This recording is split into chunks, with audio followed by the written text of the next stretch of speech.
Hello and welcome to the Mod Garage, a place where mods for Payday 2 are tried, tested, and tantalisingly trialled for your convenience. As this is the first episode and the first showcase for this series, I thought I'd go through 4 mods that I personally use on a regular basis. This episode will also focus on quality of life mods, and, unless if I say otherwise, expect all of the mods listed here to be compatible with both Better Lua Tool, or BLT as most of you will know it as, and BLT for Linux, which is for those who run the Linux port of Payday 2.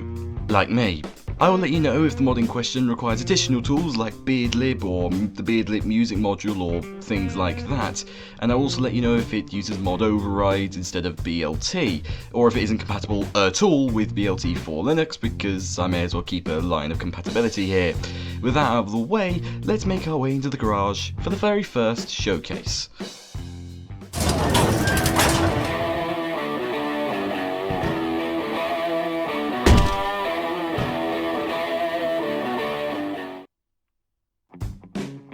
Reconnect to server. I mean, there's not much to say about this one. This is simply a keybind, essentially. If you get disconnected from a game and you want to get onto the game again, then you can. Instead of trying to find the game through CrimeNet or Fastnet, which I will talk about in a minute, Reconnect to Server allows for you to, well, reconnect to the server you disconnected from. I mean, there's not much I can say here. Possibly one of the most useful things I've ever had to use when I'm on CrimeNet, because it lets me reconnect to the server if I've disconnected for whatever reason. The only downside, of course, is that the other caveats still apply. It doesn't allow you to regain all the cooped losses, and it still won't let you have all your deployables back if you disconnect. That being said, I'm legitimately surprised this is not an option in the game already, as with a few of the other mods in this video. I've also found it quite useful, being an Infamy 25 player, that you sometimes get disconnected for no reason. Because Reconnect to Server allows you to, well, reconnect to the server that you disconnected from, sometimes it'll bypass the default disconnection error message, and when you try to reconnect, well, it'll reveal that you were actually kicked from the game. Something which you can obviously do on CrimeNet if you manage to find the same lobby again, but it's very useful if you've got very little time to find the lobby again, and if you just wanted to confirm that if your suspicions were true or not. WolfHUD.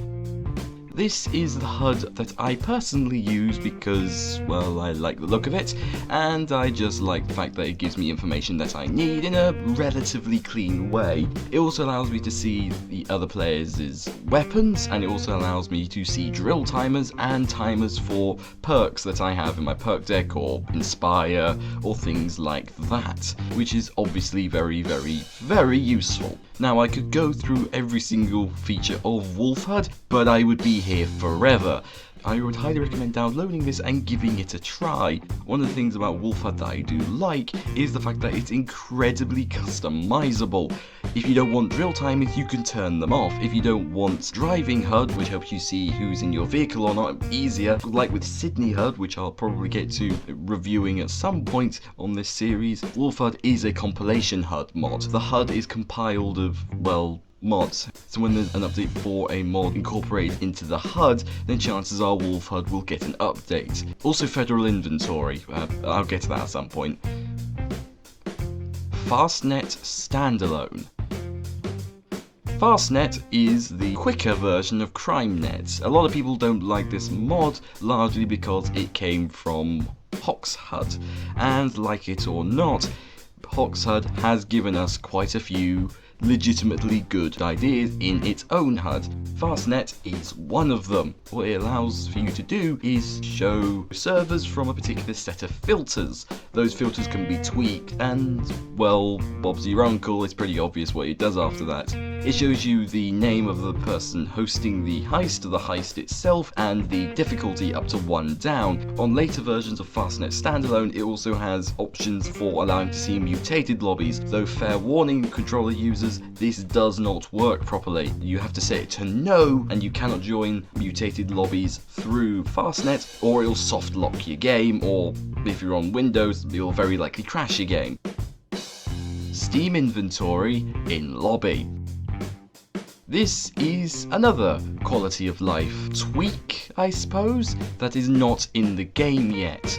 I don't know why it's not in the game, and this would be incredibly useful. However, Overkill probably do have their reasons, though I have a feeling it's very likely due to the fact that it might interfere with the safe drilling. It allows for you to see your weapon skins and your safes while you're in a lobby, whether you're connected to someone else or if you're the host. That being said, this is incredibly useful if you've just gotten a safe from a drop and you want to open it and then reuse your skin, which is obviously very handy. So give that a look. If you want to try any of the mods that I listed in this showcase, you can download all of the mods in the description. Most of these are from Mod Workshop, and well, that's a common theme in this series. Like I said at the start of this episode was focused more on quality of life tweaks, and I'll probably do 4 or 5 mods each episode, really. If you want me to change up the series a bit, or if you have suggestions for mods for me to look at, leave a comment on the Reddit post for this episode, or just leave a comment. And with that, I thank you very much for watching. Actually, that's very weird saying that.